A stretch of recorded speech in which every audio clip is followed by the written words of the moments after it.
శ్రీ గురుభ్యో నమ. సుజ్ఞాన దీపమను గురు గీతల నుండి ఈవేళ మనం 3వ అధ్యాయమునందు 160వ శ్లోకాన్ని భక్తి శ్రద్ధలతో పరిశీలన చేసుకుందాం. రసం బ్రహ్మ పిబేద్యచ్చ తృప్తో యః పరమాత్మని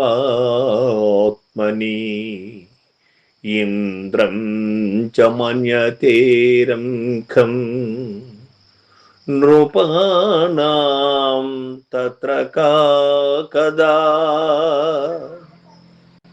ఓ పార్వతీ, ఎవడు పరబ్రహ్మ రసమును పానము చేయుచు పరమాత్మయందు తృప్తి పొందియుండునో వాడు త్రిలోకాధిపతియగు ఇంద్రుని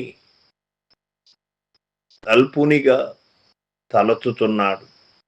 ఆ బ్రహ్మానంద రసానుభవమును చేసెడు వానిని విషయమున ఆనందు రాజుల యొక్క ఆనంద విషయకమగు వార్త మిక్కిలి స్వల్పమైన దగుచున్నది. పరమేశ్వరుడు చెబుతున్నటువంటి సత్యాన్ని పీల్కాన శంకరరావు గారు, గురువు గారు చెబుతున్నటువంటి విషయం ఏమిటి మనకు అంటే, ఏ రాజ్యాధిపతి అయితే సుఖంగా ఉంటాడు అని మనం భావిస్తూ ఉన్నామో, ఏ సంపదలు కలిగినటువంటి వాడు అయితే సుఖంగా ఉన్నాడు అని మనం భావిస్తూ ఉన్నామో, ఈ భౌతికమైనటువంటి ధనకనక వస్తు వాహనముల చేత సుఖముతో ఉన్నాడు అని మనం భ్రమపడుతూ ఉన్నాము. అవి అన్నీ కూడా గురు పాదామృతమును సేవించినటువంటి వారికి,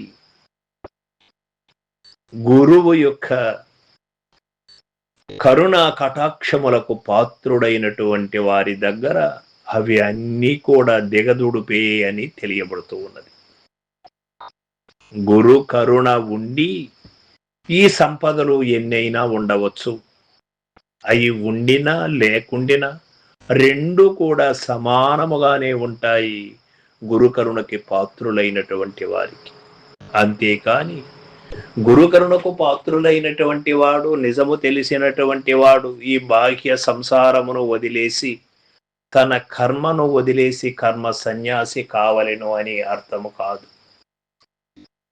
ఎందుచేత అంటే, గురు కరుణకు పాత్రుడైనటువంటి వారు, నిజము తెలుసుకున్నటువంటి వారు ఈ భౌతికమైనటువంటి కర్మలు ఎన్ని ప్రాప్తించినప్పటికీ కూడా అది దూషణ భూషణములు అన్నీ కూడా లోక నిమిత్తమే కాని నిజమైనటువంటి నిజ దైవం చెంత ఇది ఏ దీనికి పనికిరాదు అనే నిశ్చయములో ఉంటాడు ఆ స్థితి పొందినవాడు.